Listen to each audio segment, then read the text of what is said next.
2 एकड़ में एक किसान सिर्फ अंगूर लगाता है और आपने अंगूर के साथ इसमें लौकी लगाई है, तो दोनों की लागत और फिर उसके बाद उसमें प्रॉफिट का जो रेशियो होता है कितना फ़र्क पड़ता है अगर आप सिर्फ अंगूर लगाते और अंगूर के साथ आपने इधर लौकी लगा लिया।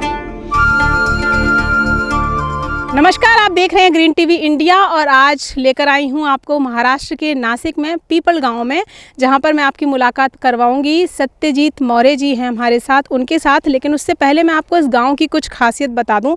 ये जो एरिया है जहां मैं खड़ी हुई हूं पीपल गांव में, ये जाना जाता है अपनी सबसे उम्दा स्मार्ट एग्रीकल्चर तकनीकों के लिए, क्योंकि यहाँ का किसान स्मार्ट फार्मिंग करता है और कितनी मतलब युवा जो है यहाँ का कितनी उन्नत खेती करता है, नई नई तकनीकों से कितना अच्छा उत्पादन खेती में लेता है। आप मेरे पीछे देख रहे हैं जो ये पूरा खेत जो है, ये पूरा जो फील्ड है, ये अंगूर की खेती यहाँ पर वैसे हो रही है, लेकिन साथ में यहाँ पर लौकी भी लगाई हुई है। उसी के बारे में सत्यजीत जी से बात करेंगे। तो आइए पहले स्वागत करते हैं उनका।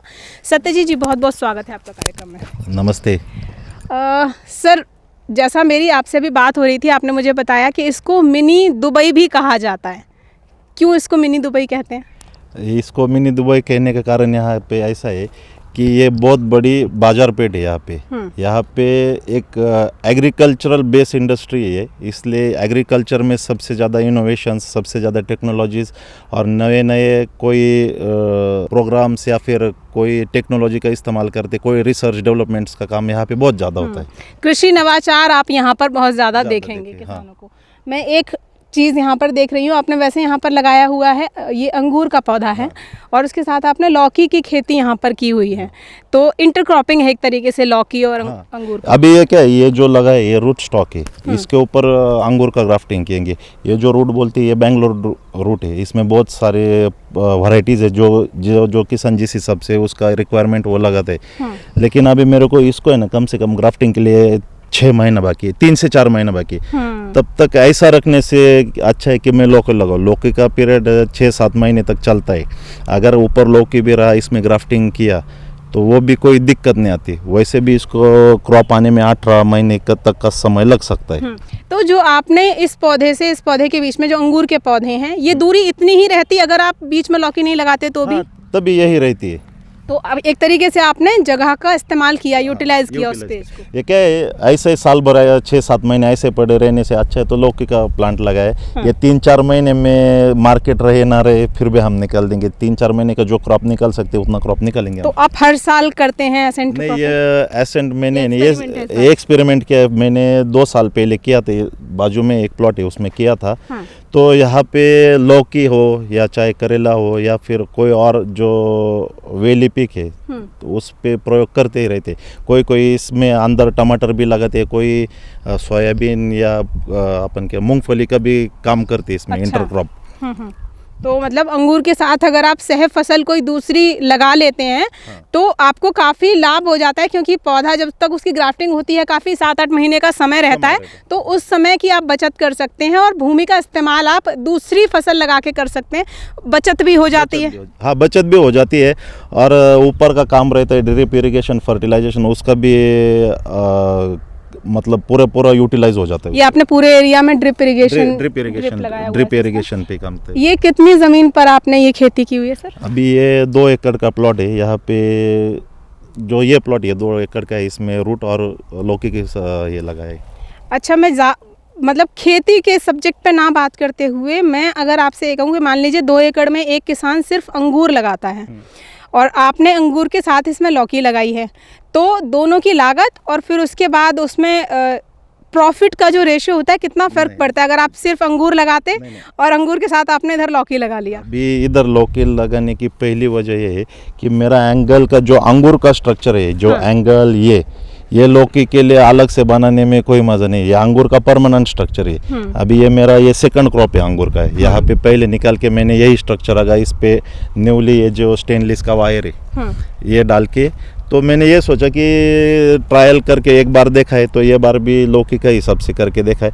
क्या है, मेरे पास ये 2-3 महीना काम करने के लिए नहीं रहता तो इसमें भी मेरा काम बन जाता है और थोड़ा बहुत जो मार्केट रहे या ना रहे लेकिन ट्राई करते रहना चाहिए। 2 एकड़ पे कितनी एक्स्ट्रा लागत आ जाती है? जैसे आपने इसमें बीज डाला होगा लौकी का, तो एक्स्ट्रा लागत कितनी आई होगी, और उसके बाद बचत में तो काफ़ी फ़र्क पड़ जाता है क्योंकि एक्स्ट्रा उत्पादन मिल जाता नहीं, अभी जो है ना बचत या लागत की बात नहीं है, जो खाली मैंने बीज डाल के दिया है, जैसा होगा वैसा होगा, लेकिन उसमें के बाद कोई जगह पे बीज का प्रॉब्लम है, हाई टेम्परेचर की वजह से उसका जर्मिनेशन नहीं हुआ, इसके वास्ते मैंने बाहर से कुछ पेड़ लगा के खाली वही खर्चा है।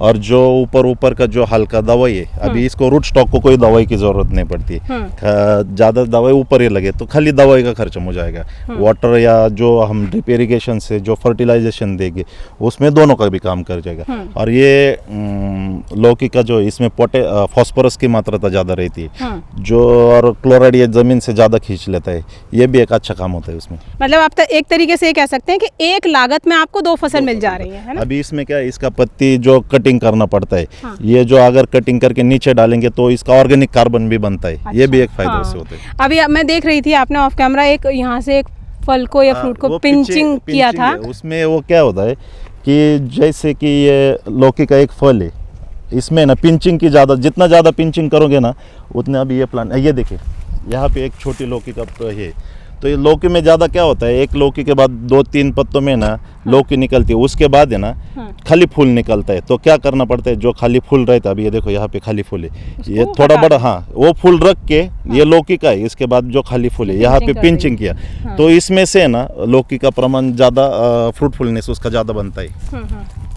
अभी फ्रूट भी आ रहे हैं, क्या कुछ देखभाल इस समय पे ये फसल मांगती है कि अच्छा उत्पादन हो, गुणवत्ता युक्त उत्पादन हो और किसान को मतलब एक बेहतर फसल मिल जाए। इंटरक्रॉप किया है तो उसके साथ भी सह फसल से भी अच्छा उत्पादन, गुणवत्तापूर्ण फसल उसको मिल जाए, तो क्या क्या देखभाल आप करते हैं खेती में? अभी इस लौकी में ना ज़्यादा से ज़्यादा जो जिस पत्ती की ज़रूरत नहीं पड़ती वो निकाल देना चाहिए। अभी ये नया 1-2 महीने का प्लांट, इसको अभी तक फसल पूरी तरह से चालू हो गया और 15-20 दिन बाद ये पूरा का पूरा कैनोपी पैक हो जाएगा। मतलब इसका इतना क्राउडी हो जाएगा कि उसमें मेरे को कुछ शूट्स, कुछ पत्ते, वो जितना निकालेंगे ना उतना अच्छा रहेगा। और पिंचिंग का जो बात हमने बताया कि वो जितना ज़्यादा पिंचिंग कंटिन्यू रहेगा, वीकली 2 बार 3 बार जितना भी हो सकते हैं ना वो करते रहना चाहिए, उसमें लौकी का फ्रूटफुलनेस बढ़ जाता है। अच्छा, एक बात बताइए, कौन से फल को एक स्वस्थ फल कहा जाता है? आप मुझे एक बता रहे थे कि धारियाँ जिसमें एकदम नज़र आती हैं। नहीं, वो एक्चुअल पूरे इसमें रहता है। लेकिन कोई फल है ना, अभी किधर को लीफ फ्लाई बाइट का जो है वो प्रॉब्लम आता है, उसके लिए जो फ्लाई बग्स, जो कप्स आते हैं, उसके जो ट्रैप्स आते हैं वो लगाने चाहिए। और दूसरा एक बात है कि कभी कभी हम लौकी में कोई टेढ़ापन देखते तो वो हमने समझना चाहिए कि उसमें ज़्यादा से ज़्यादा बोरॉन और कैल्शियम की डिफिशियंसी रहती है, तब वो प्रॉब्लम आता है। अच्छा, अगर फल टेढ़े होते हैं तो जो जितना सीधा रहेगा लौकी का उतना मार्केट में अच्छा रहता है। हाँ, मतलब वो उतना अच्छा फल माना जाएगा। अभी हमारे यहाँ क्या नासिक मार्केट का अलग रिक्वायरमेंट है, मुंबई मार्केट का है। नासिक में जैसे थोड़ा सा छोटा फल लगता है और वही मुंबई में थोड़ा राइपनिंग ज़्यादा चाहिए वो फल को, उस हिसाब से मुंबई का मार्केट। तो यहाँ आसपास मार्केट अवेलेबल हो जाता है इजीली?